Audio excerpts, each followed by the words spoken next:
the biscuit! Today, Biscuit Babies, we have another special guest. I feel like you guys are going to have to start paying me money here to do this with all these fucking beautiful people I'm bringing to you. We have Darren from the 4thLineVoice, the biggest NHL fan in the world. How are you doing, Darren? Thanks for having me on, man. All good. I appreciate it. Long-time listener, first-time caller.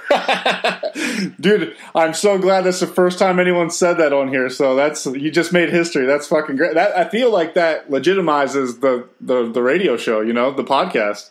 Well, like I said on Twitter earlier here when I was pumping it up on my appearance, I said the 4thLineVoice and the Biscuit podcast colliding. We're going to set hockey podcasting back at least 3 years today.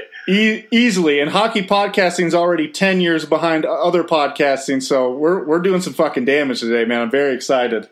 Absolutely. We're going to submerge past the competition. Hey, well, I know what the 4thLineVoice is. I know a lot of my listeners do, but for the fucking idiots that don't, just give them a little rundown of what you guys are doing over there with the podcast and the YouTube channel and one of the best Twitter accounts on Twitter right now. Well, thanks, man. I appreciate that. It all got my buddy Kevin got it all started way back when he has sort of since gotten busy with his own business and kind of moved on. So I kind of picked up the reins, and I am far from a social media expert. So it's been slow going, but it's just getting going with the podcast. About what are we? Just 3 episodes in right now. Yeah. But I've recorded some stuff, and a website is coming. I have a friend designing it for me, and once that gets up, and we'll get on iTunes and Stitcher and all the stuff the kids listen to nowadays, and then we can kind of really get rolling with some interviews and stuff. But basically the whole point of the 4thLineVoice was just kind of bring back the old time hockey and kind of, as I always say, kind of really shine a spotlight on the forgotten guys, the fourth line, the grinders and the enforcers, because I think history has sort of put them out to pasture and forgets about them, and these new age fans sort of turn their backs and spit on the roll. So I don't know. Isn't that the fucking truth, man? And I got to tell you, that's one of my favorite things about following the Twitter account is I find out about dudes almost every week that I've, never heard of. I'm not super old like you are. And so, I mean, today that old boy with fucking 600 penalty minutes in a season? Andy Bizzo, yeah. Holy shit, man. What a fucking beauty. And then so now I go in a rabbit hole looking at this guy and see what he's done. And I've really had a lot of fun learning about a lot of guys directly from your Twitter and from your YouTube channel, and I know other people are doing the same. So that's just great.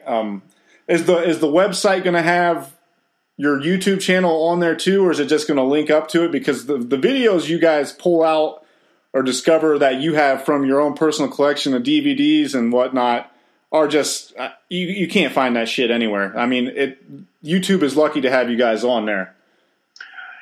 Well, thank you. Yeah, no, it should. It's going to link off from the website.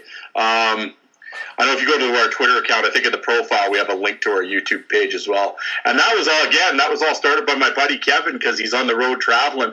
He'd always borrow my fight DVDs and be sitting in hotel rooms watching them at night. It was like he just started uploading them onto YouTube, and with that, it was always tried it, because, I mean, you go on YouTube and everybody's NHL stuff and everything, that's all on there. But most of our stuff is like old junior stuff and minor league stuff. So you get to kind of see the guys when they first started out, like Colt Lawrence, Swift Current, or like your guest here from a couple of weeks ago, the Scott Parker. I mean, I put a ton of his Kelowna stuff up from the Western League, and Hershey Bears when he was in the American League, put that up. Hell, I even put up his and a lot of people probably didn't realize he was initially drafted by the New Jersey Devils. Right. So he actually went to Devils camp. Oh, did he? See, I didn't even know he reported to camp. I know he was drafted in some contract issues or whatever, so I didn't know he actually went to camp there. Yeah, he went to and the videos are up. He had about 3 or 4 fights in camp, and those fights are on our channel. And then he went back in the draft, which was a great move on his part because he ended up going in the first round to Colorado the next year. And but I mean, Scott Parker, man, he was holy fuck, dude. He was the baddest dude I ever saw play junior. He's the baddest dude. I mean, he was just a bad motherfucker, and such a nice guy, but holy shit, he used to just work fools, man. Just his one punch knockout power was something you don't see very often. I mean, he was something special. Yeah, it was, and and like in junior, like I said, his first year there, you can just see it on our channel, and I'll get you those DVDs. I know I promised. Oh yeah, I was about to bring that up. I know you were. I will send them to you. But like he first started off, he's like just a big kid, right? 17, wore number 3, and like what's the old saying, right? He was like a puppy with big paws, right? Yeah. He kind of grown into the role, and he took some lumpings as everybody does when they first start. But then I don't know what happened over the summer. He changed his number to 44, and he became a killer. And there were some times like he just rolled dudes, and he looked like a man amongst boys playing junior. Oh yeah, I mean we had Scorgio on last week, and he talked about him walking through the halls of high school, just being like, oh, that's a fucking man. We're kids. This guy's a fucking full blown man. And then he was talking about the Rocky Thompson fight when they were all anticipating it, because everybody knew what was going down. There was no question about what was happening at that game. Yep, and that fight is because that was the two main dudes in the league right there. Like that was your heavyweight title fight. And again, go to our YouTube page; the whole fight's on there. Yes, and it was it was a good and Rocky was he was there blow for blow with Parker. I mean, they were both given as good as they were getting, and it was something. Those two, that's two beauties right there. And I laughed. I think I said when the draft was going on this year, I'm not knocking the kids that are getting drafted. I mean, I would never do that, but it was just funny when you look at Scott Parker at their age. Yeah, I mean, it looks like he's their dad. It's just like. These kids now look like they're 12 years old and stuff. But I was telling my younger brother, Don Cherry Big Ran, that the one, and I don't want to, like you said, I don't want to make fun of him too much, but he got drafted at like 6th or 7th overall, and he goes up and he fucking pulls out a troll like out of his pocket, and he's like, "This is my lucky troll. My mom gave it to me." And I'm like, "What the fuck is going on here?" I'm like, "Dude, I know you're 17 and shit, but like, you got to keep that troll in your pocket at least." Like. It's I didn't know if it was because I'm getting older and real like they're fucking boys, man. I was like, holy Christ. Yeah, it was. It's a different. It's a different game nowadays, different mindset, and. Well, they're a little bit more green too, because these kids aren't coming up, like Scott Parker that kind of took a beating there in Kelowna for a year, and then gets drafted and has a couple years down there and gets, like you said, he ended up going to Colorado. So his face is going to look a little different. He's going to have a little more, years on him. These kids have been, raised by a tablet and, the worst thing they've seen is they call it a line brawl now, but it's just some, guys tangling up in their sweaters and, pushing and calling each other names. And then that's about it. Well, that was well, and the big thing is, I think back then in the 80s, up until recently, you came through juniors and stuff, and by the time you got out, I mean, you were battle tested. Like, you look at Scott Parker, by the time he turned pro, I mean, fucking dude had 60 fights under his belt. Right, exactly. Like these kids now, I mean, it's the heavyweight champ of the league, and he fights 6 times. You could add. I mean, I'm not knocking the kids because they could, they'll fight and stuff, but you're not anywhere near. No. And I mean, in the competition's nothing like what it was, and like I said, nowadays it's like guys will fight, but they're not fighters. Right, and even the kids that want to fight. A lot of the time the ref is going to break them up and stop the fight. I mean, you'll have 2 grown-ass men out there on the ice, drop them, knowing full well what each of them are getting into, and then, the linesman comes in and says, "No, not today, boys," and then you got to go sit your fucking 5 minutes anyhow. That's always amazed me. You watch an NHL game, and they break up the fights, and you have 18,000 people booing. Yeah. So they're wrong. The people that paid unreal ticket prices, and they want to be entertained, and you got them booing your product. Yeah, I do not know how that is a good idea. Like, who came up with that one? And I don't know. It doesn't seem like the NHL. I mean, I don't. And it doesn't seem like a player safety issue because they are, still on the point of like, this isn't causing these guys head trauma. So they can't say that. They're just, it's really weird. Well, at the end of the day, the players want it. Yeah, well, they vote on it every year, and it's like 98, 99% of the league always they want it. They want it in the league. It's part of the game. I mean, it makes the game better. I'm not saying every game has to have a fucking fight, but if it calls for it, let them go. Yeah. No, they know what they're getting into, and that's what they want to do. And well, hell, I had this argument on Twitter all the time. But it's anybody that's been around it and played it knows that. And to the new age fan or to the outsider, when you tell them fighting makes the game safer, well, they look at you like you got a turd on you hanging out of your mouth. Right. But it's true. It's very true. Well, you watch it now, and Sidney Crosby gets abused. Joe Sakic and Steve Yzerman, did they ever get touched? Oh, fuck no, dude. You kidding me? If they did get touched, you had fucking the sheriff rolling over or goddamn Bob Probert, who looked like he would murder you. His face looked like he would fucking kill you and not have a problem with it. So you had to mind your P's and Q's, man. Just passed away a couple week back there, Dave Semenko. He was probably the best bodyguard there ever was. Right. And most of the time, he didn't even, and Semenko never really fought that much. But it was just he'd skate by the bench, and it's legendary. He'd just go by the bench and be like, "Hey, boys, we're going to keep playing this way, or what are we going to do?" Yeah, but he puts that fucking fear. That's a thing that I can't preach enough to these fucking analytic fucks that there isn't a stat for intimidation. No. That you can't calculate that. Or what that dude does to that room. If he makes Wayne Gretzky feel better and he goes, "Oh shit, dude, I'm not getting touched. I'm just going to go fucking skate around these fools and put 4 biscuits in."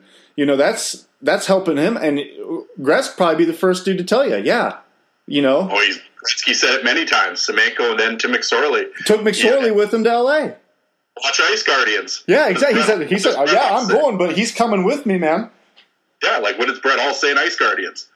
If it wasn't for Chase and Twist, there'd be no Brett Hall. Oh, yeah. But yet you'll have these new age nerds. They'll sit there and tweet at Brett Hall. "Oh, what do you know?" Isn't that fucking crazy, dude?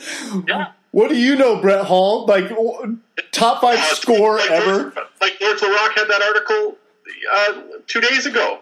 And he was talking about how they're needed. Oh, the replies to it. Oh, look at the dumb goon. He's just mad that they're out of the league now and blah. Like, he was never good at hockey. Yeah, that's the problem. George never hockeyed well. Really? Like, what are we doing here? But, that's social media and... Oh, yeah. And it seemed, for whatever reason, you probably... When did 4th Line start? It's been you guys have had a pretty good run here, haven't you? About 3 years, I think. Right, so you've been dealing with this shit. I'm getting into the game still of this, and it seemed like yesterday, man. I don't know what was up people's butts, but I saw you had a Twitter battle with some fuck, and I had a dude here from Ohio telling me that I'm not allowed to like Jared Bull because my opinion is wrong because he doesn't put up numbers. And then you get into this fucking argument, which I'm never going to have again with another person, that these guys that have been in the league, like Jared Bull, who's been in the league for 10 years now, is not good at hockey. Well, yeah. First of all, if you're playing junior hockey or anywhere above that, you're already an elite player. You're a freak.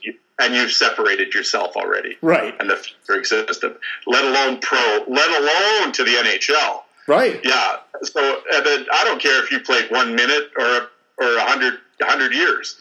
You played the NHL. For anybody to say you're not good at hockey, well, you're a fucking idiot.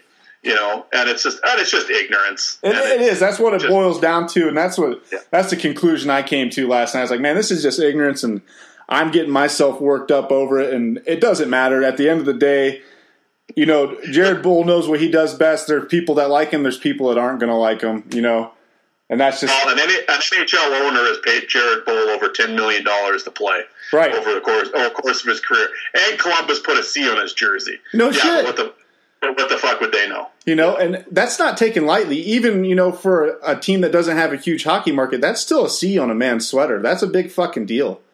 Absolutely, and it was probably voted on by the boys, right? And so there you go, and that tells you all you need to know. But like I said, the people get wrapped up in stats and analytics, which is fine, but you certainly can't base your whole hockey mindset around it. But like I said, the guys that mostly preach that and hit calculators and stuff, I mean, they would pick last for kickball every recess and have no clue. So, whatever. That dismissal. And like I said, I don't care. You can have your opinion and you don't like fighting. I understand why people don't like fighting. I get that. Right. I'm not arguing with you about that, but don't shit on the boys. Right. Don't be ignorant. And that's what my problem with that guy yesterday was. And he's talking about I'm promoting violence and all this stuff. It's like, no, I'm just shining a light on the boys and whatever, and share pictures and videos. And the best part is when those guys are on Twitter. Yeah. And you share the videos with them, because they have half the time they've never seen them. Yeah, isn't that crazy? Especially like the junior guys and the minor league guys that never made the NHL. Well, because a lot of that stuff, like, why would anybody have film of it, right? So it's like, so you can share it with them. And a lot of times, and this has happened numerous times, and this has been the best part of the whole Twitter experience for myself, is I put up a late 90s junior A fight out in British Columbia between the Vernon Vipers and Quesnel. Well, I'll put it up, and the guy sees it. Well, that was 25 years ago when he was 18 years old. Well, the dude's got 3 kids and married now. Well, he could show his kid, hey, here's dad kicking ass when he was 18. Hell yeah. I've told that story 1,000 times. And then his kid will go to school and show all his buddies, and, hey, look at my dad knocking this bitch out in Kelowna. And it's just like, no, and I mean, that part's been really great to share the footage with those guys. And then you get their stories back, like, oh, yeah, that guy, this is blah, blah, blah, and no, I mean, that's been the most rewarding part on Twitter. So, I mean, when some idiot comes at you and says you're promoting violence, well, then I guess I'm promoting violence, but whatever. That's what I just came to that yesterday. I said, well, fuck it, then I'm promoting violence. If you don't like it, fucking don't follow me, don't listen to it, fuck off. I don't care. I'm not quick to dismiss numbers. I know goals ultimately win a game. Their blatant lack of, respect for these guys is what bothers me, and the dismissal of their importance. And the Biscuit isn't specifically an enforcer podcast, but I mean, I like that part of the game, so it's going to come up more often than not. And it's been great because I got to, like you said, you get to connect with some of these guys, and you talk to Scott Parker, or the numerous guys that you've been able to speak to, and just hear them talk about the game. It's made this whole experience much larger and better than I thought it was. I thought it was going to be me talking to my computer for the next 30 years, being a fucking creep. But it's become something larger than I ever thought it would. And I get to talk to dudes like you. We fucking shoot the shit on there, talk trash back and forth. It's fun. It's been a good time, man. Exactly. I mean, and that's what I said to this guy yesterday that was arguing with me. And I just told him, well, I don't know what you're on here for, but I'm just on here to talk to fellow fight fans and ex-players. And so whatever. I mean, if you want to sit there and call me an idiot or my podcast sucks, well, okay, then don't listen to it. I didn't realize I was forcing you to listen. Yeah. So, whatever, then don't listen to it. Oh, well, you're never going to grow. But I never got my podcast started and tried to tell everybody it was TSN radio or something. Yeah, I'd like to grow this spot. Sitting there drinking beer, yelling at the wall about something, and in the future, once I get the site up and stuff, I got a bunch of ex-players lined up to interview. Fuck yeah. Terry Ryan, a bunch of guys, hopefully Parker actually, and stuff like that. And I don't care if 5 people listen. Doesn't matter to me. I had fun, and that's the whole point. And I just want to get their stories. I mean, like I said, we're not trying to, reinvent the wheel or anything, man. You're just exactly. It's just, and like I said, the last couple interviews I've done, I've just been with followers. I hate using that word, followers, but I love it, dude. But you know what I'm saying. But it's like, and they've all been great because everyone has a story, right? and from wherever they watched, they started watching, and they know a guy, blah blah blah, and they've been great bullshitting with those guys. And, I know Parks will come on, man. He's a great dude, and he likes shooting the shit just like anybody else, and he's got stories for fucking days, man. It just. Yeah, like I briefly talked to him about it a couple months back, and he yeah, for sure. And the same thing with Adam. I'd like to get him on, and because I've talked to Adam going back to Fight Message Board like 10 years ago, like, when the idea of Ice Guardians just first started. Oh yeah, actually, and that was a real treat for me, as I was able to help him out. And I got him some video and some pictures that they used in the movie. No shit, dude, that's cool. And, hey, 4thLineVoice is in the credits, so that was pretty cool. Fuck yeah, dude, that's badass. That's my little claim to fame, and I appreciate Adam for remembering me and putting me in there. So no, that was cool, dude. So, it was an important. It's an important piece that I think every hockey fan, fight fan, or just a hockey fan in general should watch that. Ice Guardians is the be all end all, I don't see a documentary getting better than that. I mean, it was incredible. I've watched it. There's no point making another one. That one said it all. Yeah. So, yeah. There's no point. And with Scorgy, I was just lucky it was my wife's birthday, or I probably would have ended up talking to him for fucking 7 or 8 hours, man. I could listen to that dude fucking talk all day. He was blowing me away. Just the stories he has and how he came up and getting Ice Guardians created, going to fucking high school with Friggy and fucking Parks. Just like how that's so crazy, man. I know you had mentioned that you're half of the 4thLineVoice. Are you the ass or the mouth? Well, at this point, I'm both, I guess, because like I said, Kevin got it all started, and he was like, and he podcasts, he did like local music stuff with his friends and stuff, and he kind of, like I said, I wasn't a social media person. I wasn't on Facebook. I wasn't on anything. I was lucky to be able to turn the computer on. Yeah. And he started telling me about this Twitter, and I'm like, so at 140 characters, and you're talking about what you had for lunch? Like, this is the stupidest thing I've ever heard. No, you got to check it out. And whatever, and I saw what he was doing and talking to the different players, and I was like, oh, that's kind of cool. And like, he played and stuff, so I mean, he knows lots of guys, and it was just like, and he wanted to get the podcast going, and it was his idea. So I was like, okay, and he had the equipment and all this shit. But like I said, he started his own business, and as anything goes, life gets in the way. Yeah, and he had to go get a real job, and he's on the road constantly, and so that the podcast kind of fell by the wayside, and then basically it just ended up being me on the Twitter account, and but I just really got into it, like I said, meeting you guys and bullshitting and fellow fight fans, and I just started putting up pictures and old videos, and people just really gravitated to it. Next thing you know, the follower count was just growing huge, and it was. It's been really cool. And I'm not going to lie, even, when Brad May sends you a direct message and you can bullshit back and forth about his career for a little while, I'm not going to lie, fanboyed out a little bit. Oh, I get it. Yeah, no shit, man.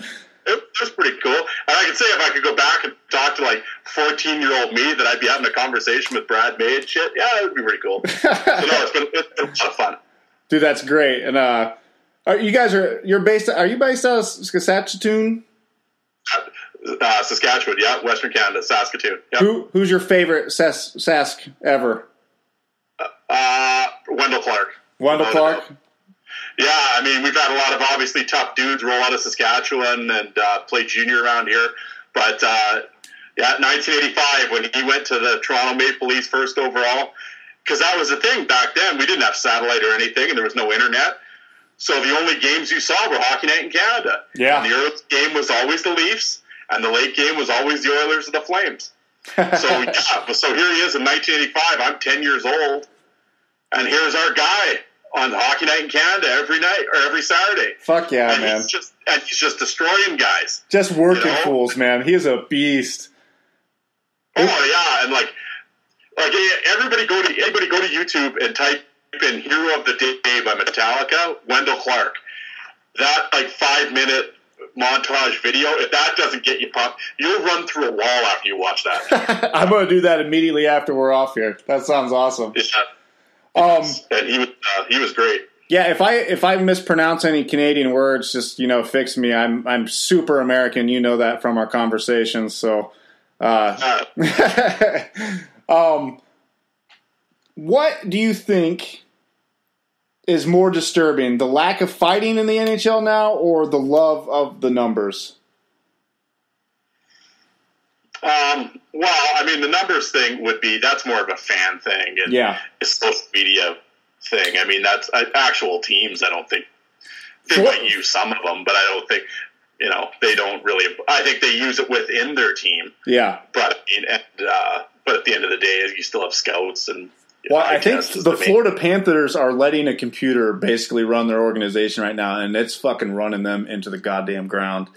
Which at least it's a fucking Florida team, but they're left and right making the dumbest fucking decisions, and it's not panning out. So they got to reprogram their goddamn computer or let humans start doing the job again. Well, yeah, I mean, like I said, it's a tool to use. I'm certainly not ignorant enough to just dismiss it. And I mean, I know people in the hockey world that coach and run teams, and I've talked to them about it. And and same thing, they'll use it, but certainly not the end all and be all. But no, the lack of fighting. Well, like I said, it's just a different game now. But I think what is happening is the lack of enforcement, and with the way the rules, like you can have tough guys like Reeves, and there's still some tough guys in the NHL, but I mean their hands are tied with the rules. Yep. You can't. And like I've said 1,000 times on Twitter, when there's no consequences, there's no fear. Yep. So you can run around like a donkey. And I don't blame the guys. I would too. Oh yeah. I would the shit of Sidney Crosby too. What's anybody going to do about it? Nothing. Exactly. Yeah. Well, if I could fucking take if you can take out their fucking best player. This is the atmosphere they've created, and it's not going to get any better because the fighting's not coming back. And I mean, and even guys that I talk to on Twitter, like followers and stuff, big fight guys. Oh, if enough stars get run, the enforcer's going to come back. No, he's not. Like, there's nobody fights in junior anymore. Like, they're getting rid of the enforcer in junior. And that's where they come from. They don't grow on trees. Right, they're not just going to all of a sudden show up.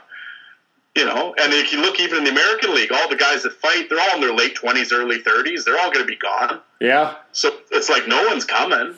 Man. I mean, you'll always have guys, like I said, that will fight, like the Wayne Simmons or the Patrick Maroons. And, I mean, they'll fight, and Matt Cassian and stuff. And, I mean, I'm not knocking those guys. I like those guys. But, I mean, who the fuck's scared of Wayne Simmons? I mean, he's not going to prevent anything. Oh, that's I'm not knocking Wayne Simmons. I mean, seriously, you go back in the day, you had Craig Berube, Dave Brown, Wayne Simmons. Well, right there. Like, like Bob Probert scared people. Yeah. Tom Wilson doesn't scare people. No. That's Tom Wilson. But it's like, yeah, I mean, the fear factors. And like I said, those guys can't do anything anyway. It's not like 1985 where they can just grab you and slap the shit out of you for being stupid. Yeah. You do that now, you 15 games. Yeah. And that's everybody else knows how classless you are and what a goon, and the goon, I love that one. Oh, he's just a goon. There hasn't been goons in hockey since about 1978. So. those one-nighter guys.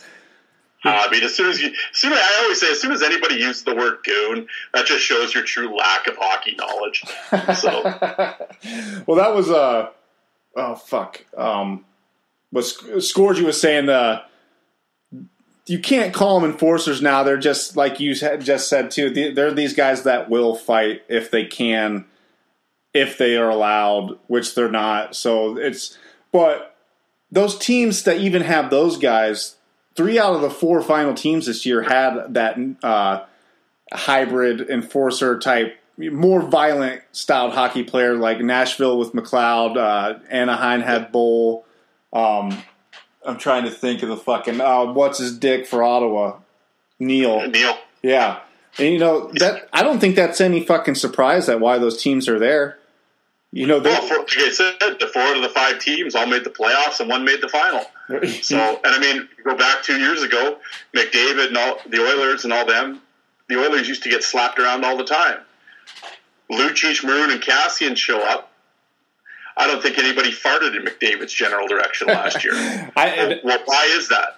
And then everybody sits and all these Oiler fans cry, oh, Lucic's contract, and he's worth his weight in gold. Oh, for sure. And I bet McDavid would tell you the same thing. And when he's buying them a bowl of gravy when they win the Stanley Cup here in the next 3 years, it shouldn't be a question of why. Yeah, and it's the same thing in Toronto with Matt Martin there. Yeah, I love that pickup. I'm surprised that he's on the fourth line and, the money we spent. And really, like Austin Matthews and Marner and all those kids, I mean, listen, there's another 3 inches taller with that guy. There's 4 lines. I mean, you got to roll them. If that fourth line has the fucking dude that's what he does, and he's good at it like a Matt Martin, you fucking pay him. And he's no fucking slump or chump. He's been doing it for a while, and the dude can fucking play hockey. Sure he can. Well, it's always been like that. I mean, everybody can yap and all they want. Hey, you could be as tough as Mike Tyson. At the end of the day, if you can't skate, you're not making it. No.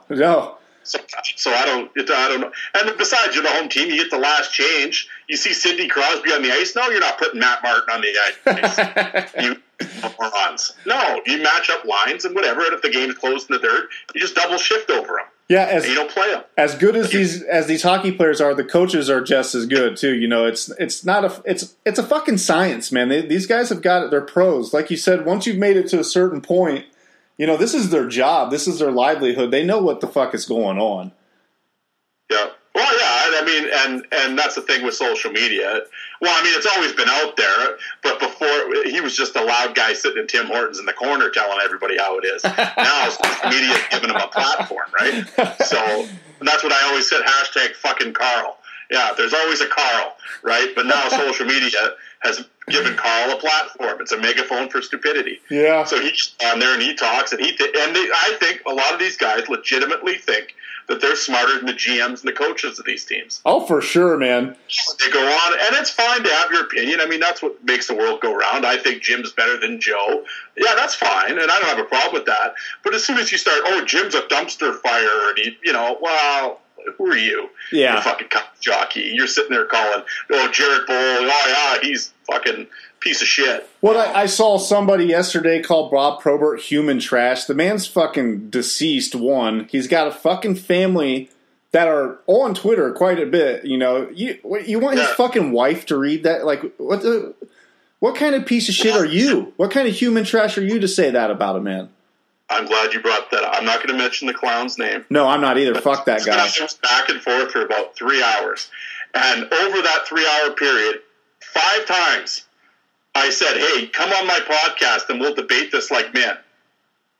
And he never answered. And he kept going on. And then he posts that, which I quoted and wrote above it. Well, there you go. Here you go. You're a classless piece of shit. And I'm done talking to you. And I left it up there. But I got to thinking later in the night as I was thinking about it, I let everybody see what he wrote. And people were giving it to him, whatever. And then, of course, I have a few of his trolls come over here. And the amazing thing to me, or the sad thing to me is I have these fucking yahoos giving me shit, calling me a pussy and all this stuff. Like, they see nothing wrong with what that guy wrote. Right. Like, are you kidding me? But there you go. You're dealing with probably about 16-year-olds in their parents' basement, whatever. But this goof, like I said, he wouldn't. So I blocked him. I'm like, I'm done talking to you, whatever. I hear a word from someone else afterwards. After I block him, then he starts mouthing off, I guess I'm not going on his podcast then. Oh, shit. Aren't you a hero? I asked you 5 times and you ducked it every time. As soon as I block you, now you're going to start, flapping your lips. Like, wow. So that just showed his character right there. That's where I caught into it is I've asked him 4 or 5 times, to come on and we'll debate. And you guys were debating the role of an enforcer? Or just fighting? But he was the one that was going on that I was promoting violence. Okay, yeah. I guess I like to see guys with brain damage and, the typical, we'll parrot the hockey news. And, and like I said, that's fine that he has his opinion, but it was just the way he was saying it. He was just being an ignorant. And the whole thing was, I don't know who he was. All of the blue, he just starts flapping his lips at me. And I should have just blocked him from the word go. But I'm learning slowly. Every once in a while, I'm sitting here bored and I get fired up, so okay, I'll do it. But once he crossed that line with the Probert thing, it was like, yeah, you know what? And then, like I said, I had it up for a while, but the problem is Probert's widow, Danny, does follow me. Right. I didn't want her to see it, so I just took it down and deleted it all and deleted everything. Well, when I read it, I was worried because I know she follows the Biscuit as well. I know, and she's pretty active on Twitter. I was like, man, that's someone's fucking wife, dude. Like, even if you thought that about Bob Probert, I mean, he can't. He can't stick up for himself. No, just to say that about anybody, it's like that. Like I said, that just showed the depths of his or his lack of character. So, and like I said, I don't even want to like. If he hears this now or listens, whatever, fuck you, buddy. If you're listening, go fuck yourself. Yep. And you're just a chicken shit. The whole Twitter world saw that you're a chicken shit. But whatever, you can go hide. And I'm sure all your buddies and your stooges will all get back to you. Oh, the idiot 4thLineVoice was talking about you. Now he can go tweet about me all he wants and call my account shit in my podcast. I'm a loser and whatever. That's fine. Your true colors came out yesterday, so I think everybody saw that. For sure. And there's a couple nerds that I make sure that I follow just because they keep the Biscuit in check. They are just the complete opposite of me. So I find myself, if I read, it kind of like levels me out a little bit. I don't reply or like comment on any of their shit, but it kind of like reminds me, there are a whole different fucking spectrum of people out there, and I'm not trying to get them to listen, but sometimes I've got to fucking cool my jets too, and that's where I was getting to last night with these guys. With every time I fucking mention Jared Bull, I've got 10 fucking nerds up my ass, and at the end, I still like Jared Bull. I'm a Columbus Blue Jacket fan. He played for them for 9 years. That was a lot of the team's fucking history, and he was one of my favorite players. You guys aren't going to change that, telling me that he only had 3 assists last year. I fucking know. I don't care. I like the way the dude played the game or plays the game. Well, yeah, and that's what I've always said. You can like who you like, and I like who I like, and who cares, right? And I mean, like I always tell these new age guys, well, don't worry about it, Cupcake. Fighting will be gone about 5 years anyway, so there you go. You'll have your utopia. Yeah. Your ice capades will be there, and all your analytics, and you'll have four scoring lines. Hey, let's make the rink bigger too. Why not? Maybe I'll make the net bigger as well. Whatever. Maybe make body contact a penalty. Whatever. I mean, you can have. I mean, I don't watch anymore, so I really don't give a shit. It's going to be bigger rink, bigger net, lighter pucks. Fucking 32 to 33 games. Yeah, maybe play with a soft puck, no raisies. I don't know, something. But I mean, that's what it's come to now. And that's whatever. This is what. And see, that's the thing I've always said with these new age fans as well. These younger fans, well, they don't know any different anyway. This is the stuff they grew up on. Yeah. So I mean, I can't yell at them for not knowing Scott Parker. I mean, why would they know Scott Parker? He was retired while they were in diapers, right? Yep. So it's like they just don't know any different, and that's fine. But like I said, just remember the history of the game and don't shit on it, And then, are the athletes today better? Well, of course they're better. It's the evolution of the athlete. Yeah. In every sport, the athletes are better. There's better science behind them, bigger, stronger, faster. Well, of course, better equipment, everything. Like these kids now are doing shit that back when we played, we never would have dreamed of any of this. Right. The moves they do and all this shit. And I mean, it's unbelievable. But it's just a different world. But you don't have to shit on the pioneers. No, and you don't have to. You don't have to erase them out either. I mean, they were a part of the game. Of course, and whether you like it or not, like I said, you don't have to acknowledge it or celebrate it or whatever. But I choose to. So what? I'm sitting over in my little corner of Twitter, and we do pretty good with our. I think we got 2,600 followers or something, and I have a good time talking to everybody and sharing stories. And so what? Who are we hurting? So you guys hurt Big Rand's feelings a lot, man. Actually, that's who you're hurting. Well, no, not really. I just had to. Big Rand need to come sit under the learning tree for a little while. That's all he had to do. Give me a pencil and I'll draw you a play, Big Rand. Oh shit! He's gonna fucking listen to this on his way to work and probably fucking start screaming. I can't wait. And Big Rand, I love it. Now we follow each other on Twitter. I'm down with Big Rand. He's a fucking character. Off base with this cherry thing. Now he's just diving deeper into it too. Now he's just going fucking full idiot on it, going just like now like fuck Don Cherry, and he cuts these fucking promo style like World Wrestling Federation promos on the podcast, and people think he's really mad or like really hates Dark Guy or fucking He's playing to it, man. He's not a fucking idiot. He is an idiot about Don Cherry, though, but I love it. Well, the only problem I have with Don Cherry, and I say this, I get why people don't like Don Cherry. I do. But, I mean, like I said, when they dismiss him as, he doesn't know what he's talking about, again, guy played pro for 20 years, coach of the year in the NHL, 5th highest winning percentage of all time. Come on now. Yeah, he's been around, dude. Like I said, some of his stuff, I love Cherry, but it's not like I agree with everything he says, And at the end of the day, it's like, does your 87-year-old grandpa make sense? No, exactly. Also, come on, and then plus you throw half a dozen fucking Labatt Blue down his throat. And let's get on TV. Well, of course you're going to get that. But at the end of the day, why is he on my TV? Well, because he's the highest rated 5 minutes on CBC, dumbass. That's why he's on TV. Exactly. So fuck you, Big Ran. Well, hey, at the end of the day, there's a thing called the channel changer. Use it. No one said you had to listen. So, but I get why people don't like him. Oh yeah. But to dismiss him as like clueless, no, I wouldn't do that. Yeah. Who would you? I love Big Ram cutting like Roddy Piper promos, dude. Straight up, you could see his. I wish people could see his fucking face when he's doing these too, man. He's getting fucking riled up like Roddy Piper, dude. He's fucking Macho Man, Big Ram Savage, dude. Yeah, well, hey, it's just like what's going on right now with Mayweather and McGregor. Oh yeah, those two guys have the Twitter world abuzz, and they have worked the marks so good. Like these people, I told the guy the other day, hey, after you're done watching that, I got a bridge to sell you. If you really believe this, these two guys are going to talk about 5 million people into buying a 90-second fight. Yeah, because Mayweather's going to slap the shit out of him, and it's like, but they believe it. They believe it, and they've got him so worked up. And they're laughing all the way to the bank. I love it. Mayweather even said after the first press conference, they're asking questions afterward. He's like, dude, I'm selling this shit. And people didn't even, grasp that. He's like, he's telling you that his shit talking is fake as fuck right to your face, and we're still eating it up. People are still fucking eating it up. People are going, McGregor's a racist, and he's this, and he's that. Oh, yeah. Mayweather's feeding them the lions before they go on stage, you fucking rubes. Like, holy... Jesus, I can't. But hey, what's the old P.T. Barnum always used to say, there's a sucker born every minute? Yep. There's going to be about 6 million of them watching it. Dude, I guarantee he said, hey, I'm going to take a fucking school bag up there. You call me boy. People are going to think it's racist, and here we go.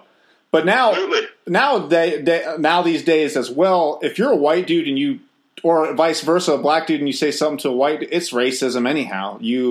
You can't leave your fucking house without somebody, you offending somebody. So that's why we dig our hooves in deep here and just, I've watched it on, I've had the conversation with you, some of the words, that you just really can't say in case one day I would like to coach hockey or, take my kids to school. But besides that, fuck everyone else, man. Yeah, that's the same thing with our podcast. Like I've told a few guys, and I'll say whatever you want. There's a few words we won't put out there, but it's like, other than that, because at that point, that's sort of just disrespectful anyway. But It's like, I get that. But, hey, I've talked to a few people that actually, once we get going, they kind of want a sponsorship and stuff. So, if they're going to attach their name to it, I'm not going to go overboard. And there's no need to anyway. It's, nothing's worth that much getting worked up over. And that's the other thing I was going to say when we were talking, when I was ranting with that guy the other day, or yesterday. It wasn't like I was sitting here banging on my keyboard and yelling at the clouds and shaking my fist. Everybody always talks like, it seems like I get so worked up on Twitter sometimes and I'm arguing or doing whatever. Believe me, I'm sitting here with my feet up drinking a beer while I'm typing. Exactly. And I'm finding amusement in it. Every once in a while it gets a little eye roll. I get a little, like yesterday with that guy's horse shit, that got a little, that was a little much. But most of the time, between all the messages we get on our YouTube page are unbelievable. the shit that we get called and everything else. So at first, when I first got into this whole thing, I couldn't, I was like, you called me what? And Kevin kind of had to tell me, hey, listen, YouTube comments are the most ruthless fucking things on the planet, dude. Oh, that's what I said. All the world's idiots hang out in the YouTube comment section. Oh, my goodness. It's unbelievable, the shit that they'll take. They'll text back, there's 5 minutes of my life I'll never get back. This guy's the biggest piece of shit ever. Go kill himself. Kill his whole fucking family, yeah. Yeah, I don't like Justin Bieber. I'm not going to go click on his video and then comment on it. I just don't go to it. Yeah. I don't know. People just baffle me. Yeah, whatever. I mean, whatever. Darren, who's the best fighter to ever fucking lace him up? Give me your answer, and then I know he's not going to be American, so then give me the best American after that. Well, Probert. I mean, that's. I think that would be the answer everybody would give. It's got to be, right? Oh yeah, it's got to be. Know. Yeah, toughest American. Yeah. I'm trying to think. I don't even know who's American. Well, hey, we could say Scott Parker. Yeah, there he's American. Yeah, fuck yeah, dude. That's a great answer. That's always my go-to, man, because he is a fucking American. Yeah, and I'm trying to think of just some older guys. You kind of just. Well, you know the Biscuit style. I just wing these motherfuckers, man. Yeah, I've just drawn a blank, but I mean, not to say there hasn't been other tough. Obviously, there has been, but off the top of my head, I just don't know. I can't remember who's an American. Yeah, Scott Parker was. I know that one for sure. But yeah, I'd say Probert's definitely the. It's got to be. It's got to be. You got Dave Brown and McSorley and Semenko and Ben Wilson and all those guys. No, it's been a long, but I would definitely say Bob Probert is number one in my book. Explain to the Biscuit Babies drunk hockey carding. Well, it actually started as a joke, and I was sitting here just whatever, and my buddy phoned me up that I work with, and he's like, and him and his wife like go garage selling and shit every weekend, and like buy shit and then sell it on eBay, and he's been doing it forever. Anyway, point is, he phones me and says, "Hey, this guy selling a box of hockey cards here for like $5." And I was like, yeah. And he goes, "Do you want to buy?" Yeah, I'm like, "Yeah, buy it, dummy. What are you even phoning for?" I'm like, yeah, buy it. So I had it sitting here beside me, and I'm going, and it's not like there was old Gretzky rookie cards in there. It's not just like, but it was all like my guys, right? And so there's Probert and all these guys, fourth line guys, man. Yeah, so I start I start taking pictures and I start yapping on Twitter about, oh, look what I got, whatever, and people are replying to it, and we're just laughing about it. And I pull out like Peter Klima, and we make fun of his bucket and shit, and, and Matt Sundin when he was a rookie and all this, and it was just like, it was just fun, and I was like half in the bag, right? And I'm in our back room taking pit. My wife's like, "Who are you talking to? Why do I keep hearing a camera? What are you doing?" I'm taking pictures of hockey cards. And she's like, "Are you selling them on eBay? Like, what are you, like, for what?" And I said, "Oh, no, I'm putting them on Twitter." And she's just like, "You're a fucking loser." Dude, like, that was the night my wife came out in the kitchen and I had them all these fucking hockey cards flipped out. I had the backs on. I was looking at fucking penalty minutes. There's like 16 fucking empty Labatt's on the table, too. My son's hanging out. We're fucking... he's putting this guy with this guy, this old fucking whaler with this old whaler. She's like, "What are you guys doing?" I'm like, I wish I had a good answer, but you're pretty much seeing it. We're just nerding out on fucking hockey cards. Yeah, and that was the thing. Like when I was a kid, I mean, everybody collected hockey cards around here. So I mean, I have boxes of them still sitting in my parents' basement, and then I never really thought about it. And it wasn't like I was collecting in my 20s or 30s or anything. I was just like, yeah, whatever. And then our dollar store here in town, like my wife's a school teacher and like grade 1. So, I mean, that's her, like Dollarama is her Graceland, right? When you're grade 1. Yeah. We have an art project. I mean, you need a bag of 1,000 googly eyes. Where are you going, right? So she would always go there, and we're always in Dollarama at least once a week. When they started selling these old packages of hockey cards, like from the early 90s and late 80s and shit. So I'm like, well, hell yeah. So I just buy them. And it's like, again, it's not like you're going to get Sidney Crosby or anything, right? Like, you open it up and it's a bunch of commons and stuff. And tough guys and stuff. And so I just, every time we go, or she goes, I'm like, yeah, buy me hockey cards too. And she just rolls her eyes like I'm married to a 40-year-old child. Right? Pull a fucking Asham and get stoked on it, like, oh, fuck yeah. Oh, yeah, and that's the thing, and we don't have any kids, so at least I can't even blame them, right? Like, oh, no, it's for Donnie, like, no, it's all me, and I'm her child, right, pretty much, like her 40-year-old husband, child. And it's just like, yeah, so I just start, and I don't drink during the week, but, I got it tamed down to Fridays and Saturdays. Hey. So I just sit here and drink, and yell about old hockey cards, and for whatever reason, it caught on. Oh, dude, people love it. It's my favorite. My favorite part of the weekend, man, when it rolls around a drunk hockey card in time, man. Oh, well, it was hilarious because, like, a couple of weeks back, I got sick, and I was sick as shit. And between that and it's busy time at work and stuff, so I really wasn't in the, like, I don't think I was on Twitter for, like, actually a few days. Shit, I was getting direct messages. Oh, fuck, dude, are you okay? Like, you're going to do drunk hockey carding this week, right? Like, oh, dude, that's fucking great, man. Too much when I had complete strangers, like, sending me direct messages, making sure I'm okay and shit, because I haven't been on Twitter in like 24 hours, you know. So it was, so that was kind of funny and shit. So I actually haven't done that for a few weeks. So no, I know. I like to play on that.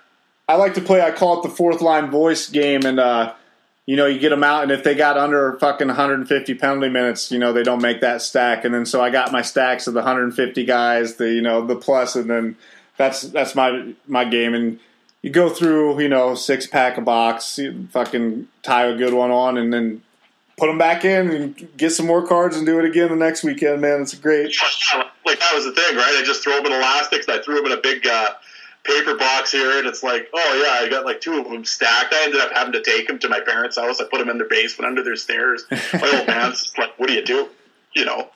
Don't worry about it, Pops. Combined box is actually probably worth about $4.18, but it's like, I don't give a shit. It's like, and that's the thing. This is, you know, not to sound corny or anything, but it's about the memories, right? And it's, you know, and like I said, and I think now that I'm older and have like disposable income and shit, it's like, fuck it. I find myself more like going back and buying shit from my childhood or bringing stuff up And it's great to go on Twitter and, like I said, share it with people, because it's like you take a picture of one thing, all of a sudden you get 10 replies, and, oh, I had that too, and then they start, check this out, and they take pictures, and I don't know how much in the last month or two, there's all of a sudden there's dudes like, hey, yeah, I went and bought a bunch of old hockey cards because of you and shit, and check it out, and I mean, well, that's how you and I were talking about it the one night. Yeah, it was just like, for sure. And it was just like, yeah, I mean, this is fucking cool, man. And it's like, and a bunch of them were like, you know, this just takes me back to, like you said, you're not buying the cards. Oh, I'm going to turn around and sell them on eBay and make a fortune. No, it's not about that. It's just like the memory and stuff. Like, oh, I had a gentleman from Dallas. He was on there. I follow some like memorabilia collectors, and he's like, who's got, you know, some Dallas card, and I you know, jokingly I was like, well, I've got these fucking, you know, 6 Moog and fucking Brett Hall, old, you know, just common cards. He's like, nah, man, I want, like, you know, actual nice cards. I was like, well, I'll just mail them to you if you want them, man. So I ended up actually packaging them and sending them to him, dude. I thought it was, you know, I'm not gonna keep them. What the fuck am I gonna do with the fucking Moog fucking doubles of triples of the fucking same card? Oh, a funny story. It's completely off topic, but old Andy Moog there, yeah, he lives out in BC, and he used to come in. My buddy used to run the Greyhound bus station, and Moog used to come in there all the time because he'd have shit mailed to him, and it would come in on the bus, like pads and all that shit. He was done playing and stuff. He was like coaching hockey schools up there, right? And him and my buddy just fucking hated each other. Oh, yeah. They chirped each other and shit. Oh, yeah. My buddy just shit on him all the time, fuck with his stuff and whatever, you know. Anyway, that was completely random, but when you throw out Andy Moog, that story popped in my head. Fuck but, yeah. Well, dude, that ties in perfectly, because I wanted to ask you, I know you have I've talked to a bunch of fucking dudes. What's the gnarliest story your ears have heard from a minor league dude? Because I know you've had shit about trans people and fucking cocaine and all kinds of crazy shit. Well, probably the Quebec League, the LNH, that was definitely the Wild West. And especially back in the about 04 to 2009. I mean, it was unbelievable. And that's where, like, the league was so tough, and dudes were making a ton of money, like in terms of minor league hockey. Weren't you telling me that they was fucking ran by the mob up there? Well, the Hells Angels would launder money through it. Yeah, some of the teams, and they all play in like the town Laval instead of, like, if anybody's watched the Chiefs, it's called La Chiefs. It's a French name, but it's about the Laval Chiefs. It's a documentary, and that's from 2003. Check it out; it's on YouTube. And oh yeah, players lived in the rink, and What on YouTube? What are they? Isn't it called like the real life slap shot? Yeah. Okay. Yeah. Actually, that's the heading of it, but the actual documentary is called Le Chiefs. But okay. yeah, and it's about 2000. The league got better after that in terms of the money and stuff. That was sort of the beginning of, and there was and there was some really good players that went through that league, and there was some NHL guys, and I know guys that played in that league, and I know guys that coached in that league, and like they said, when the teams like the one team had $1 million payroll one year. Jeez. So I mean, it was, and some people go, "Oh, it's a beer league." Yeah, it ain't no beer league. I can tell you that. Not back then, it wasn't. But you had your fighters, and they were there to fight twice, and everybody knew it. It was the WWF, and you know, like I said, there was like you had teams getting like they had 300 fights a year. Good God. In like a 50-game schedule. Oh, there were some fucking fights. I mean, that documentary alone, you're like, holy fuck, man, these guys are just going, fucking tilt after fucking tilt. Oh, yeah, and it was like brawls and like going into the stands and guys in street clothes jumping the glass and fight. Like, it was a circus, you know. But like I said, guys not like John Morasti and guys like that, I mean, you know, they were probably making about $2,000 a week, you know. And it was like, you ain't making that in the East Coast League. So, and the thing was, you played twice a week, you maybe one practice. The trips were all short. And you're sleeping in your own bed every night. So it was like, yeah, so guys, especially the French guys, that was going home to them, right? So they would stay at home, and you could have a day job, get on with your life and work, but then at night, shit, you have a day job, plus you're getting paid $1,500, $2,000 a week. Fuck, you're farting through silk. You know? But it was, the craziest story I ever heard, I will say, well, I can say the guy's name once he's not like but there was a guy, Patrick Cote, he played in the NHL for a while. He was an enforcer for Nashville. He ended up getting busted at the border with weed, so obviously he couldn't play in the NHL anymore. And he came home and he played in the Quebec League, and he's a tough motherfucker. And he kind of he was into some shady stuff and worked for a few people. And I believe he was in probably, I think the word would be probably if there was a department, it would probably be collections department. So he happened to come to the rink one day before the game, and he had a hole in the side of his face, and his eyes were all black. And buddy asked him, like, what the fuck happened to you? Well, I went to collect on a debt, and the guy was waiting with a 2x4 and a nail in it. Holy shit! Hit him right in the side of the face, and but he bandaged it up, played that night, and fought twice. Holy shit! Yeah, and there's stories about him and other guys that they'd fight in the Quebec League and then sell weed and do porn on the side. That's what it was. They were doing porn. Yeah. Holy shit, dude. Chucky Boom Boom. Yeah, and oh, that's rich, man. That, like you said, that's the fucking Wild Wild West for sure. Oh, back then it was. Like I said, you had, and unfortunately, a lot of guys got caught up in it, and you get into, because there was drugs and the steroids and the booze and everything else, and and it took its toll on a lot of guys, and actually, we sit here and make light of it, but some of them took a real bad turn, but other guys, they got out of it after. But there's just, I had friends that went down there and played. Like, they weren't the fighters, right? They went down they were the skilled guys, and I mean, they'd last 10 games. They just, I got to get the fuck out of here. Like, these guys are insane, and it's just like, but the fighters fought, and then once they were done fighting, we got down to playing hockey, and the hockey was really good. But I mean, people tune into YouTube. They're not showing the goals in the Quebec League. They're showing the fights. Right. So of course it gets the reputation, and deservedly, that it's a circus and a freak show. But when they decided to play, it was really good. But it was every team was stacked 4 or 5 guys deep, and that's how strange it was. Like, back then, when you were going to make a trade with another team, like, the tough guy was the sought after guy. It wasn't Johnny Goalscorer that everybody, we'll get him in a couple picks. No, it was like, I want fucking Johnny Cement Hands over here. Yeah, him and a couple dryers, huh? So it was a wild league. That was probably, I had stories for days I could tell you, but off the top of my head, that was probably the one I could think of. Well, this won't be your last time on the biscuit. That's for damn sure. I can remember one, Link Gates. Anybody that follows the history of hockey and knows the missing link, I mean, probably the craziest guy that ever played hockey, and actually pissed away an NHL. The guy should have had a 15-year NHL career. He was a second-round pick, and he should have been Bob Probert. Like, he was that good and could have taken the crown from Probert. And him and Probert actually had a fight in the Cow Palace one night that was unbelievable. And that was young Link Gates, and that was a prime Probert, and they beat the shit out of each other. And that showed right there, Link Gates was, like, he could have taken the throne, but got into a car accident and whatever else, and pissed away his career, played on 100 teams in the minors and whatever. But anyway, they used to say he would, down in Kalamazoo, when they were doing warm-ups, he would skate into the other team's end and take their net and just tell them, you don't need this. I'm taking it. And he pushed to their end. And nobody did anything. That's fucking crazy. The goalie just stood there without a net, and they just warmed him up that way. That's fucking crazy.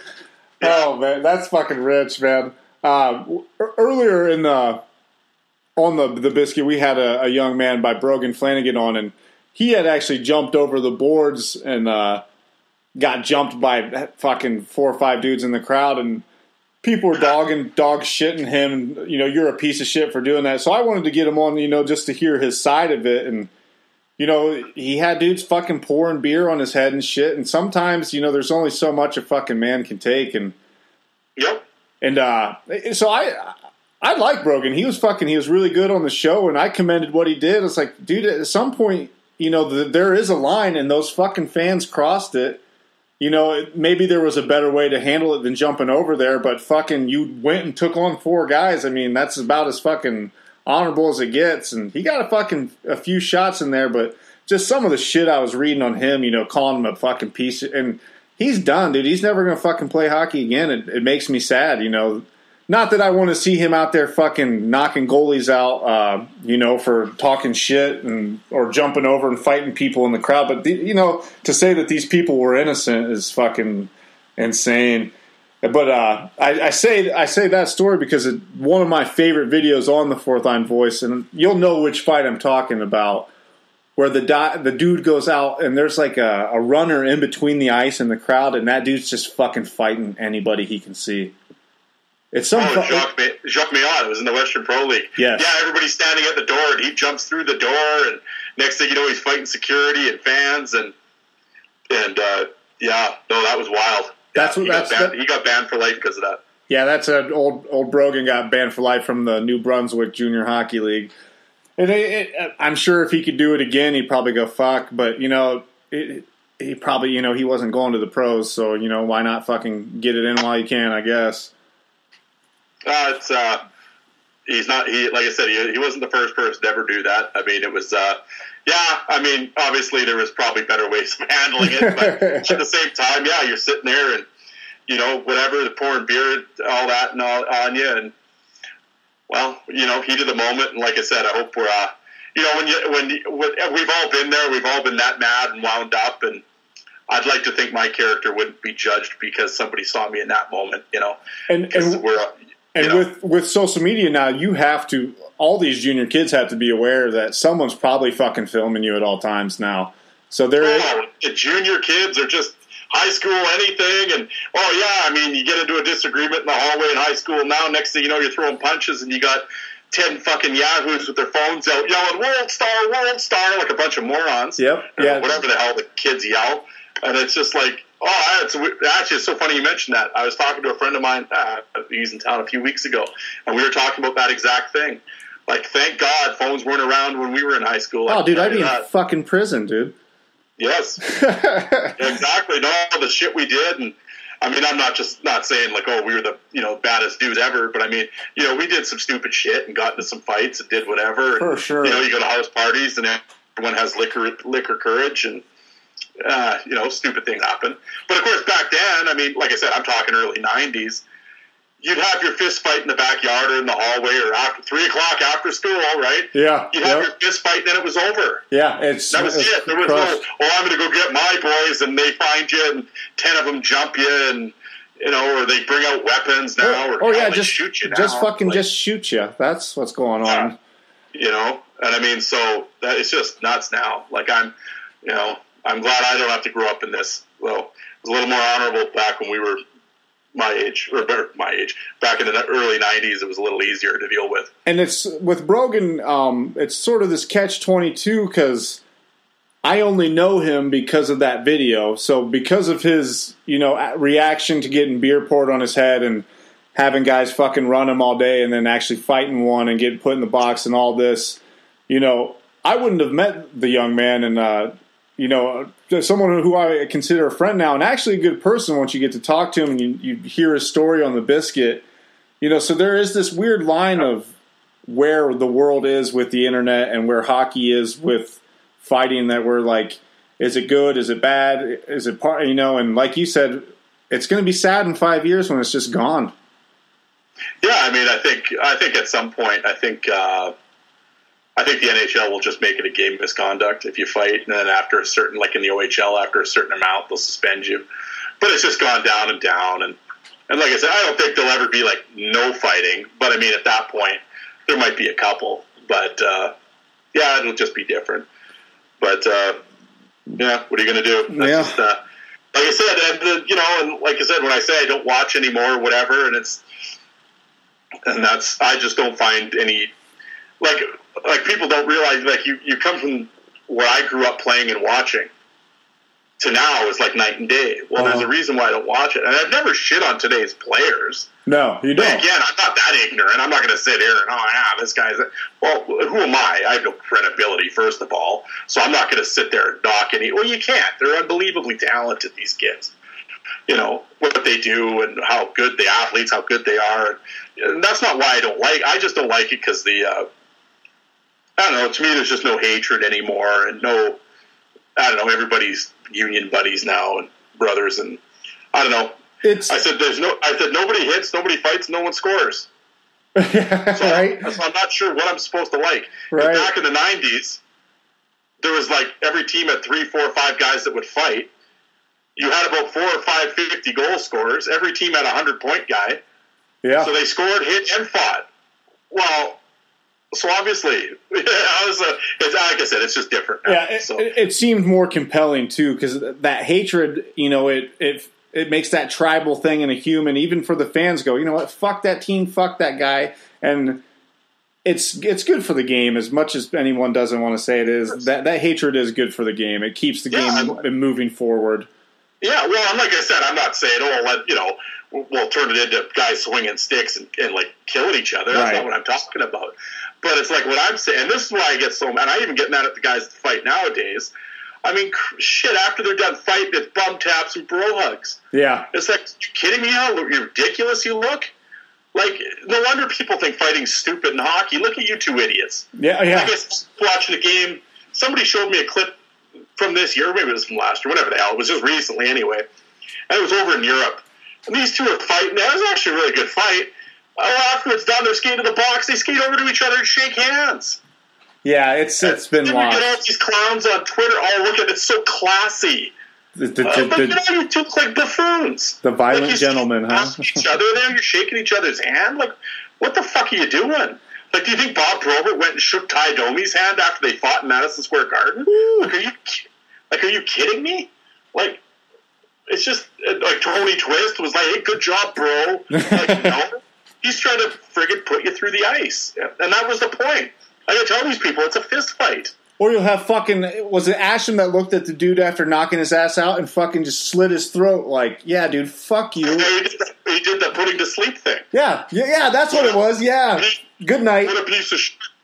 Well, that's the point, isn't it? That's what I always thought.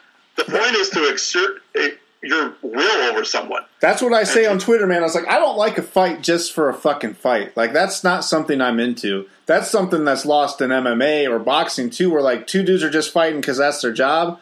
I like when two dudes fucking hate each other and go at it. I think it's completely different. You can tell in the fight. I mean, you said, yeah, there's good fights where they, bro hug and kiss afterwards, but more often than not, or you get the fucking game on a playoff level and where they're not trying to fight because of the penalty. And then when someone does, it's fucking PK Subban and Evgeny Malkin, and they just kind of jerk each other's sweaters around a little bit. And then that's the NHL showing off their fighting. You know, because that's the biggest TV crowd they'll have all year, and that's what you fucking see. And you're just like, holy shit, if they were going to do it, at least let two dudes that know what they're doing do it. Yeah, well, I mean, and like I said, then you always have that thing where, and I mean, sometimes it got to the point where, and I mean, the media like to create this, stage fights, the stage fight term. Well, that's a media-created term. And I understand what they're saying. And the rules have almost made it where it became like that because the guys were getting 5 minutes a game. Well, eventually you got to do something, right? You can't just. So it's like, well, he's out here, I'm out here. Goddamn, we may as well fight, right? Yeah. So yeah, at that point, but at the same time, there's a lot of times when a fight would happen, and even sometimes the announcers would say, that fight didn't mean anything, or the fans say that. Well, how do you know? Yeah. Like, you're not on the ice level. You don't know. You're not seeing what's going on between the benches or what happened. Hey, maybe the one guy speared Buddy behind took a run at somebody or gave somebody a shot after the whistle or during a TV timeout or behind the play. That the TV camera isn't focused on them. Well, so now you're going to go straighten it out. Well, so there's a game within a game.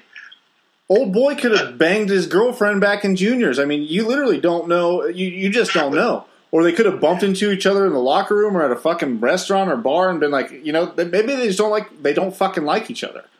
Yeah. Or else, like you said, or else it's like a momentum thing. Crowd's flat or you're down a couple goals and you got to get them going.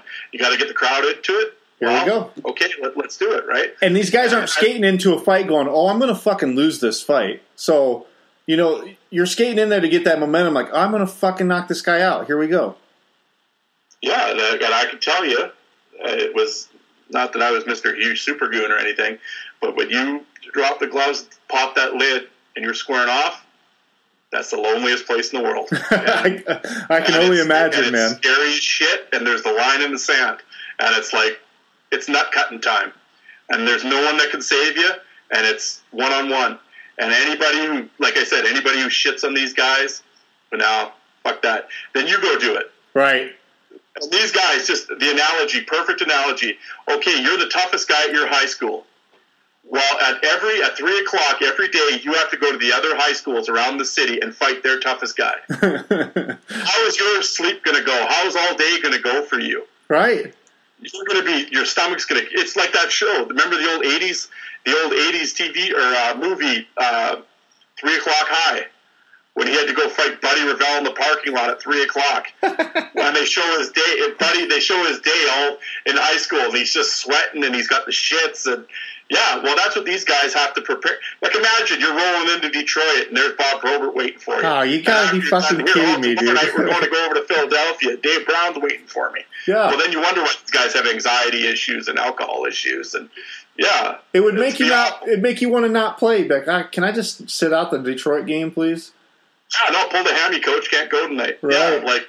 Yeah, I'm sure there's a lot of guys that got the Probert flu over the years. Well, and that was another part in Ice Guardians. Is it McGranton or Westgreth who goes, yeah, I was afraid every time I fought. He's like, that never went away.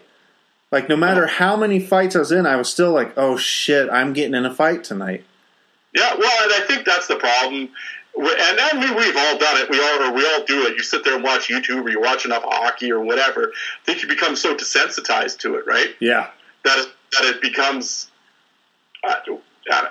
There's somehow it's like not real, or it's like you know what I'm saying. It's just sort of like it desensitizes you. But at the end of the day, yeah, it's two basically trained guys on skates on ice. It's a fist fight. Mm-hmm. This ain't about being classy. No. Or bro hugs. No, you're trying to put, like I said, you're trying to finish the guy, and it's like, and he's trying to do the same thing to you. And unfortunately, sometimes there's some really bad consequences. And you can't underestimate how big these. If you've never seen a professional athlete, they're not real humans. Like, Scott Parker's fucking fists are the size of my fucking computer. Like, oh yeah, like he punch you in the face and blacken both your eyes. Yeah, I mean, and there's no fucking way you'd get me to square off with that dude. Like, you're fucking insane, man. So and then, like, not only now he's 6'5", so I mean he's got fishing pole for arms. Yeah, dude. Like, I'm all 5'10". Like, he'd hold me out and slap me around. I couldn't even reach him. Oh man, but that's where Ice Guardians again. Like, it was because I think you're right, man. I even got desensitized to it. Like, just watching, you go on YouTube and you're 2 hours of your life just watching dudes getting punched in the face. You kind of forget that these guys, were human and have families and worry about shit too. And you watch that movie and there's parts of it where, it's crazy emotional and you feel bad and like you go through a fucking roller coaster with these guys in that film. That it's an amazing piece of fucking film. That's for goddamn sure. Yeah, well, and that's why I was saying, I even said it yesterday. I've said it a million times, but I said it yesterday to dipshit there. That's the hardest job in sports, is the enforcer. And they go, oh, yeah, like stopping a puck would be, and then they get their dumb shit. No, dumb shit. You completely missed what I'm saying. It's not only physically getting punched in the face, your hands. Like, I had friends that did it. And, I mean, they would come home on Christmas break in junior, and, like, their mom would have to cut their food and shit for them because they can't close their hands. God. Because their hands are, like, so messed up. They can't even cut Christmas dinner, And then mentally, now they got... And this is back in the days... Like I said, it wasn't, my 6 fights a year. Like, these dudes were putting down 20, 25, 30 fights a year, And so it was like basically every third game you were going to go. To be a part of the game they love, and it was to protect the guy. It was, it was to protect the guys. And, it's incredible. And they did that, right? And it was, and they sacrificed their health for 18 other guys. Those men sacrificed more in a period than some of these Twitter nerds will ever in their entire life. That's what they need to realize, and that's why I praise your Twitter and your Fourth Line, the YouTube, just for shining that light on these men and getting them, like you said, to maybe they didn't know there was a video of this, and now their kid can see it, and that it's important what you're doing, man. Well, I appreciate it. Yeah, no, and like I said, it's a respect thing, and like I said, in my little insignificant way, I mean, playing, and I mean, I never played to any great heights or anything, but I dropped the gloves and finished third a few times, and so I mean, I know what these guys are going, like, on a very small level, but I know what it's like to get punched in the face and punch a helmet. It sucks, and yet I couldn't imagine fighting Parker, Probert, or whatever. I mean, and that was the other thing I think what people don't realize. It's not like the technique and stuff that's involved. Like I said, I had friends that played in the minors and all that, and we just go to the rink or whatever. You're fooling around and they're showing you different stuff.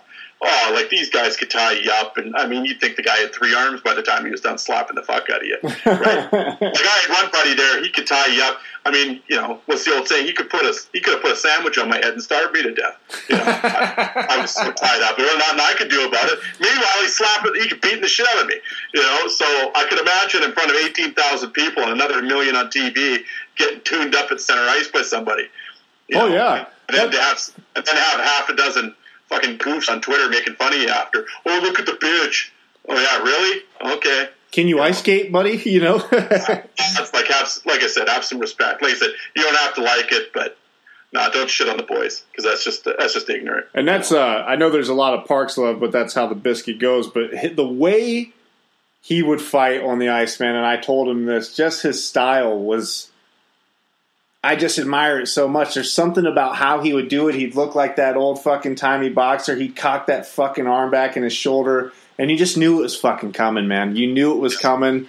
The anticipation. He had it down, man. He was a fucking showman. He is a showman. He's the best.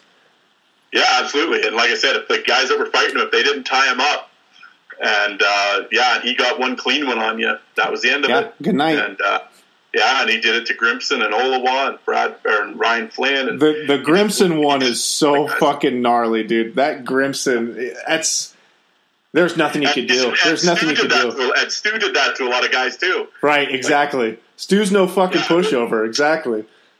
No, it wasn't like he went and slapped around the 50-goal scorer. Like, no, Stu was a bad motherfucker, the Grim Reaper. Yeah, he was legit for sure. Man. So, yeah, there was no that one was wicked, that one. Darren, I got a couple more for you here, and I'll let you get going on. Fucking let you get a couple. I could talk years off a brass monkey. I could do this all night. Okay, what's the best breakfast up there in Canada, there, old boy? The best what? Breakfast. Breakfast. Yeah, that's what you guys eat in the morning? Yeah, well, it's such an odd. What do you want me to say? Poutine? Is that what you want me to say? You know it, dude. You know I wanted you to say something about fucking gravy, man. You nailed it. I know. Well, and like I said, I posted that picture there of Smokey's Poutine. If you and Big Ran ever, if they let you across the border, there's no fucking way they're gonna let me over there, dude. Probably not. We'd have to smuggle you in. We don't have a wall yet, so yeah, you can probably get it. And I said, we do a live 4th Line Voice podcast from Smokey's Poutineery. We'll get you some, maybe some Jamaican jerk poutine in you or something. There we go. Did you ever? Like I said, took the pictures of those because you guys have pizza pops down there. Yeah. Well, we have poutine pizza pops up here. Did you ever eat those? Actually, those look like diarrhea city, man. Yeah, pretty. Yeah, you had to do it, right? I mean, you have to. If I saw them, I'd do it. Time, but yeah, let's see. I don't have a freezer full. We'll put it that way. Well, they weren't very good. I'm fucking kicking myself because I was telling you that the Tims here had for Canada Day poutine donuts, and I didn't fucking make it out there to get one. That was my one chance, dude. I never even heard of that. I don't even know. Well, the thing was, I don't drink coffee, so it's like I'm never really in Tim Hortons, actually. I'm probably like the one person in Canada that doesn't go to Tim Hortons. But it's like, if I had heard of the bloody poutine donut, I would have been there before the doors opened. They probably only did it in America. They probably like fucking Canadians aren't going to eat a poutine donut. Let's do it to these fucking stupid Americans. They'll go buy the shit. Well, you surprised me. I didn't realize. Like I knew there was Tim Hortons, like kind of in like the border states, like Michigan or whatever. But I didn't realize that they had them down in Ohio too. Dude, it's there's more of them every day. It's great for me because I fucking love coffee and I love Tim's, man. I'd go there every day. The one closest to me now is about a half hour, but I go there every Sunday. I have to, or I'll fucking I don't feel right. Oh, up here, they're on almost every goddamn street corner here, and it doesn't matter what time of day you drive by, that drive-through is packed. And like I work with a dude, he literally diesels 6 of those, 6 double-doubles a day from Tim Hortons. Holy shit, dude. It's his job. His fucking ticker's got to be insane.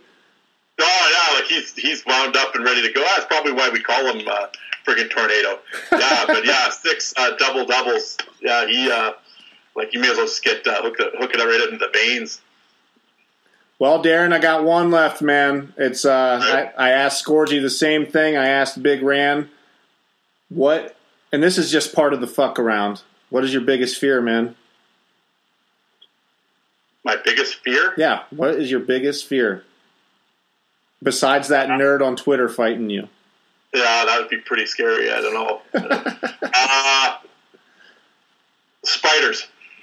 Any spider, like a daddy long leg, or it's got to be like a fucking tarantula or something? No, like the thing is, we don't have a lot of that up here, obviously, in Western Canada. But go on Facebook and it's like, oh yeah, down in fucking Florida, there's a 6-foot fucking lobster spider or whatever the hell they're called or something. Florida is the fucking worst place on the planet. The shit down there, it's like fucking Australia, man. There's just like goddamn bull sharks fucking swimming in the rivers, spiders that'll eat your fucking face off.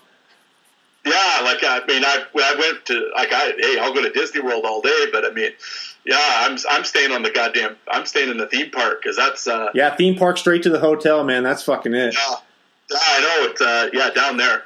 No, biggest fear. That's pretty funny. Spiders. Well, I was going to say, no. I don't know, maybe the having to watch the NHL Center Ice package. I love my Center Ice package. That's my favorite part of the year, paying for that goddamn shit. I always, when the season's on, every once in a while I'll just jump on Twitter, just go full heel mode like Big Ran and just start like shit talking it, right? Oh, it gets people so fired up. Well, it's the whole band thing. Oh, jump in and shit on him. Oh, Christ! I was getting it from every direction. I'm pretty sure that's how our correspondence started. Was me talking about loving Center Ice and you call me a fucking moron or something like that. But I'm not gonna get my fucking feelings hurt. So we started DMing each other. And I was like, man, this guy's fucking great, dude. Like, We have a lot in common. He's fucking sending me these fights. He tells me he's going to send me DVDs in the mail. He never does, but so I'm lucky that I do have center ice, or I would have never got to talk to you, my man. And I can't thank you enough for coming on. You've been fucking great. You got to tell. I was going to say, you talk about a ratings dive. We go from Scott Parker to Adam Scorgi to the Fourth Line Voice asshole. Dude, I set you up for fucking disaster, dude. There was no way you could. I was thinking it's like somebody putting a turd in a punch bowl.